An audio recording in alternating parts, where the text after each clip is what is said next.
Okay, guys, let's jump right in. What the fuck is ADHD and what is it not? ADHD? It's not forgetting your keys once or losing interest in your yoga app. It's living in a mental pinball machine where the flippers are broken and every ball's on fire. People think it's quirky, like, oh, I'm so ADHD, I bought 3 plants and forgot to water them. Nah, love, real ADHD is crying in the supermarket because you forgot why you're there. Then crying again in the car because you remember exactly why you're there and still don't go back in. Let's kill the fantasies right now. ADHD isn't cute. It's not some productivity hack. It's not caused by TikTok, bad parenting, blue light gluten, or your dodgy uncle skipping hugs. It's a neurological condition with structural differences in the brain, and people living with it are often exhausted, shamed, and labeled their entire lives. You want to know what ADHD isn't? It isn't optional. Clinically speaking, ADHD is a persistent neurodevelopmental disorder marked by inattention, impulsivity, and/or hyperactivity that interferes with daily functioning across multiple settings. What it's not is a moral failure. The brain's executive function, responsible for regulating attention, prioritization, and inhibition, is structurally and functionally different. So it's not that someone with ADHD won't do the task. It's that their brain literally can't engage with it unless the conditions align, usually under pressure, crisis, or emotional charge. But hey, if you just find your passion and journal with enough stickers, you can turn ADHD into your superpower. No, for real. Just cut out seed oils, drink mushroom tea, and follow this ex-Navy SEAL breathwork coach on YouTube. Statement. ADHD is a heritable neurobiological condition with statistically validated brain imaging markers. Public misunderstanding is the result of media trivialization and diagnostic misconceptions. Conclusion. Mislabeled behaviors lead to inappropriate treatment, social rejection, and systemic failure. So, who can get ADHD? Is it a poor kid problem or a middle-class diagnosis trend? The data's clear. ADHD doesn't care about your postcode. It's demographically universal. You'll find it in council flats and country estates, classrooms and boardrooms. Yes, wealth can buy early diagnosis and better coping mechanisms, which is why it looks like a middle-class phenomenon. But make no mistake, kids in poverty often get punished for traits that kids in wealth get support for. Same brain, different consequences. It's like this. If you're poor and impulsive, you're trouble. If you're rich and impulsive, you're spirited. One gets detention, the other gets a life coach. And women, forget it. If you're a girl with ADHD, you don't struggle with executive function, you're moody, lazy, or dramatic. Spend your whole life thinking you're broken, because the model was built for noisy boys. This isn't a trend. It's just that we finally have language for it. Back in the day, the kid with ADHD got called thick, lazy, or disruptive, then grew up believing it. And if you think it's suddenly being overdiagnosed, ask yourself, are we diagnosing too many people? Or were we just ignoring them for decades? Correction. ADHD prevalence is estimated at 5 to 7% globally. Disparities in diagnosis rates are due to cultural, gendered, and economic biases, not actual incidence. Data shows underdiagnosis in females, ethnic minorities, and low-income populations. The condition is consistent across populations, only visibility differs. Okay, so anyone can get it. Usually it's in their genes. But what's actually happening under the hood? Initiating systems breakdown, structural anomalies detected. Prefrontal cortex maturation delay. This region governs self-regulation, planning, impulse control. In ADHD, it develops more slowly, creating a lag in behavioral inhibition. Cerebellum volume reduction, impact coordination, timing and attentional shifts. Think of it as the brain's internal metronome, and in ADHD, it's offbeat. Thinner cerebral cortex, linked to difficulties in attention span and executive processing. Global brain volume reduction, averages 3 to 5% smaller, though intelligence remains unaffected. These aren't metaphors. They are measurable, replicated across imaging studies. So imagine your brain's a band, but the drummer's late, the conductor's drunk, and the front man screaming lyrics from a different song. Now try and do taxes, or have a conversation, or sit still in a fucking classroom while your entire mental orchestra plays jazz on crack. And guess what happens next? You blurt something out, people look at you like you're nuts. You knock over a cup, clumsy. You double book plans, flaky. You react big, too much. They think it's a personality flaw. You think you're broken. All the while, it's your neurobiology malfunctioning under pressure, and you're too busy feeling ashamed to even explain. So let's summarize. The hardware, structurally, is different. These differences affect timing, inhibition, emotional regulation, and goal-directed behavior.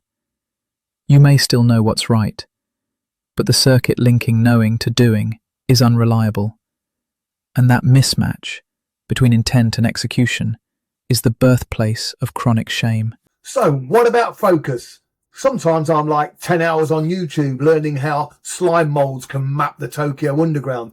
And then other times I'll boot up my computer and stare at the screen like it's growing horns or something, and then decide it's all a bit too much and just go for a nap. That paradox is neurochemical in origin. Primary agents, dopamine. Chronically low baseline levels with abnormally fast clearance. Result: tasks with no novelty or urgency don't register. Brain says, no reward equals no go. Norepinephrine governs alertness. In ADHD, levels are unstable. You're either bored to the point of despair or locked in like a missile. Serotonin, often dysregulated, this fuels emotional instability, impulsivity, and novelty seeking. So your system doesn't prioritize importance, it prioritizes intensity. It's like having a brain that runs on fireworks. If it doesn't sparkle or explode, you don't see it. So yeah, you'll binge 8 hours of slime mold documentaries because they're weird, new, visual, and spark dopamine like a slot machine. But when it's time to pay your council tax, your brain looks at the form like it's written in fucking Sanskrit. Suddenly the world goes fuzzy, and then that whispers, I'm the only thing that makes sense now. And people call that laziness. Nah, it's a dopaminergic survival strategy. You're chasing spikes just to feel normal, and when nothing spikes, you crash. Then comes the shame spiral. Then you binge again to escape the shame, and before you know it, you're hyper-focused on 18th century sword-making tutorials at 3 a.m., eating crisps you don't remember opening. To decode it clinically, ADHD brains under-register predictable input, so they either over-engage in novel or urgent tasks, hyper-focus, or shut down entirely when tasks offer no intrinsic stimulation. This is why just try harder is a cruel instruction. It's not about effort, it's about access, and the gates are chemically locked. Can you explain why sometimes my mind wanders and I forget the world exists? And sometimes I can be so far out there that I don't even know if I exist. Explanation. This is a failure in network switching between the default mode network, DMN, and the task-positive network, TPN. DMN equals mind-wandering, self-referential thought, memory loops. TPN equals focused attention, external engagement, active task execution. In neurotypical brains, these systems alternate fluidly. In ADHD, the switch is faulty. You get stuck in one, or worse, both at once. Stuck in DMN, you ruminate, forget the external world, feel lost in thought.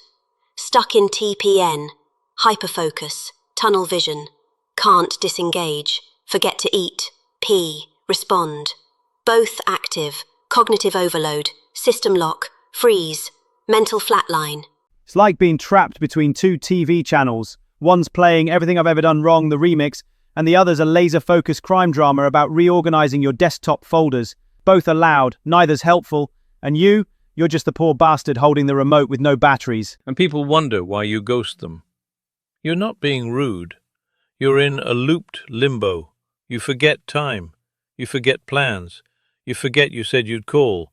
Then when you remember, it's too late. So now you're an asshole or flaky. Welcome to the emotional fine for cognitive malfunction. The DMN is also tied to self-concept, so when you get trapped there too long, it can blur the boundary between thought and self. You're no longer thinking about yourself. You are the thought. That's why people with ADHD often report feeling disconnected from reality or identity in these moments. It's not just distraction, it's disassociation by default. Why do I often feel like my adrenals are like on piecework or something, and I want to crawl out of my own skin, and I'm bouncing around and can't stop moving? Somatic amplification detected. 2 primary culprits.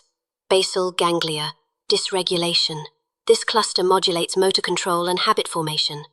In ADHD, it's often hyperactive, resulting in fidgeting, pacing, nail biting, repetitive tics or movements. Sensory processing sensitivity. Many ADHD individuals experience heightened reactivity to stimuli. Noise becomes unbearable. Clothes feel wrong.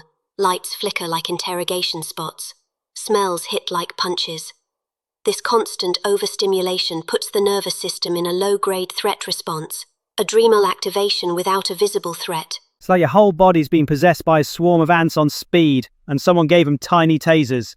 You're just trying to send an email, but your legs want to run a marathon, your fingers are auditioning for tap dance, and your spine thinks it's a tuning fork. And God help you if someone's chewing near your ear, because now you've got rage in stereo, and no socially acceptable way to express it. And what do they call it? Disruptive, overreactive, attention-seeking. Nah, mate. You're just trying not to explode in a world designed by and for nervous system pacifists. This ain't anxiety, it's stimulus overload on a cracked dopamine regulator. You're not twitchy for show, you're fighting for internal traction in a body that won't settle. So what looks like restlessness is often a neurochemical chase for regulation, a motor leak from an overclocked nervous system, a biological alarm saying, too much input, no safe output, and when there's no safe outlet, you turn it inward. That's where burnout begins. Yeah, all this chaos and moving wears me out. I'm knackered almost all the time. You'd think my body and brain would want a rest from it all, but no, I lay down to sleep and, well, just doesn't happen. That's because your sleep system is out of sync, and your internal clock is running on a delay. Melatonin release is delayed in ADHD brains, often by 1 to 2 hours. You don't feel tired when the world tells you to sleep. Racing thoughts, fueled by lingering dopamine chases and default mode network loops, block the transition to rest. Circadian misalignment creates a mismatch between sleep opportunity and actual sleep onset. So you lie there, tired but wired. The body begs for sleep, but the brain insists it has something important to reanalyze, like why you said "you too" to the waiter who said "enjoy your meal" 6 years ago. Sleep? Oh, you mean the thing your body schedules for 11 p.m, but your brain rebooks for 2 a.m. after a sudden craving to deep clean the oven and Google, "Can goats get anxiety?" It's like every night, your mind turns into a committee of raccoons on pre-workout, and they all have a PowerPoint. And let's not forget time. ADHD doesn't just mess with sleep, it screws with temporal awareness entirely. There's now and not now, no middle. Deadlines sneak up like muggers, plans vanish like piss in rain.